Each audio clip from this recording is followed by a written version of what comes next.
এই তারা, এই তারা।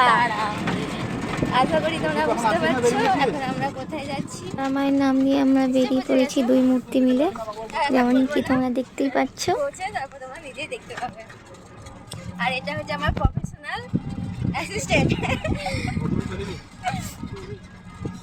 কেমন লাগছে আমার সাথে কাজ করে? ভালো। হে এভরিওয়ান, কেমন আছো তোমরা? আশা করছি অনেক অনেক ভালো আছো, আর আমি অনেক ভালো আছি। চলে এসেছি নতুন একটা ব্লগ তোমাদের সাথে শেয়ার করার জন্য। এটা ছিল আমার অনেক পুরনো একটা ভিডিও, গ্যালারিতেই ছিল। গ্যালারি ঘাঁটতে ঘাঁটতে হঠাৎ দেখি ভিডিওগুলো পড়ে রয়েছে, কিন্তু আমার এতটাই অলস যে এডিট করার আমার সময় হয়ে ওঠে না। তাই আজকে ভাবলাম ভিডিওটা তোমাদের সাথে শেয়ার করি, তাই রাত জেগে একটু এডিট করে নিলাম।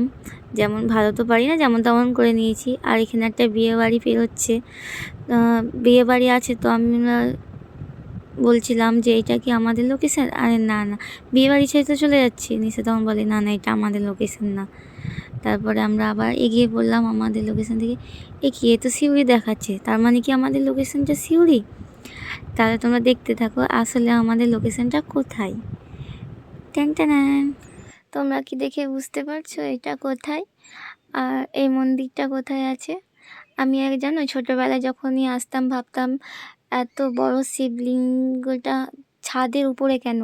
এটা ছিল বজরংবলী মন্দির, আর শিবলিঙ্গটা আসলে জলের ট্যাঙ্কি। আমি ভাবতাম ওটা শিবলিঙ্গের ঠাকুর, কিন্তু ওটা শিবলিঙ্গের আকারে জলের ট্যাঙ্কি। ওটা ছোটোবেলায় জানতাম না। আর কে কে এই মন্দিরটা দেখেছো অবশ্যই জানিও।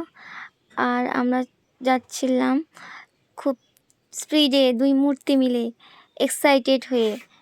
আর জায়গাটা আমার এতটাই পছন্দ, আমার ফেভারিট একটা জায়গা, যেখানে গেলে মনটা একদম কি বলবো বোঝাতে পারছি না। খুব প্রিয় একটা জায়গা আমার কাছে, এটা আমার খুব পছন্দের।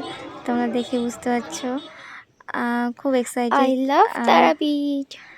তারাপীঠ আমরা এসেছি এখন তারাপীঠ। তারপর আমি যখন গিয়ে পৌঁছাই রিসর্টে, বিদেশিনী রিসর্ট, সেখানে গিয়ে দেখি যে আমার ক্লায়েন্টরা এখন এসে পৌঁছায়নি। চলে এসেছি ফাইনালি আমরা এখন তারাপীঠ।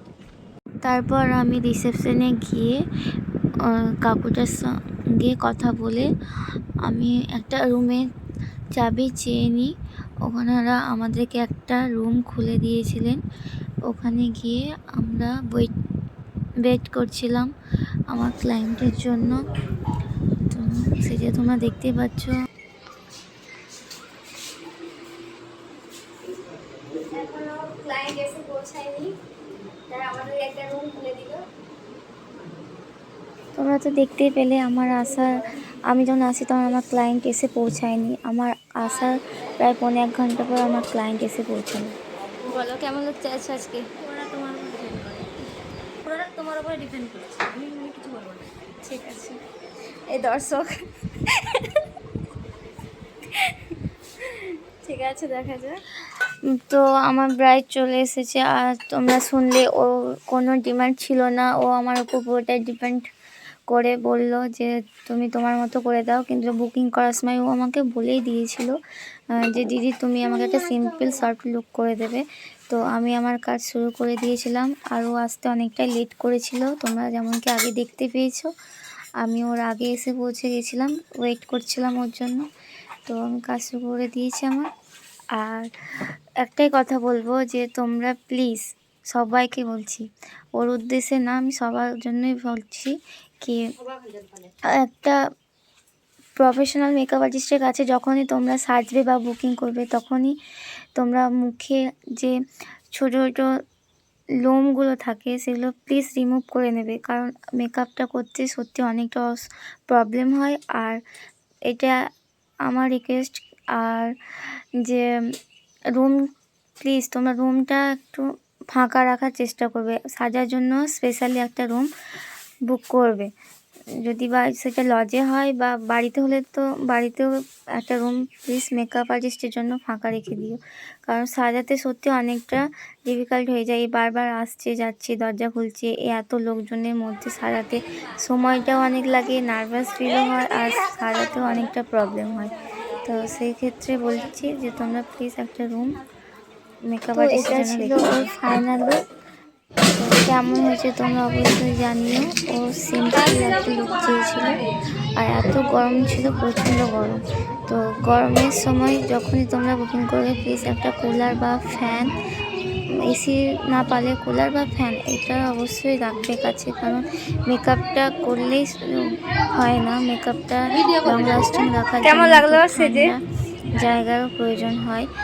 পছন্দ হয়েছে? হ্যাঁ। মন মতো হয়েছে তো?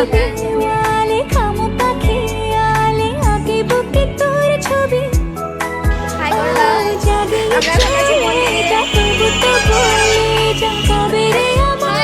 বিশাল গরম, এত গরমে আমরা থাকতে পারছি না।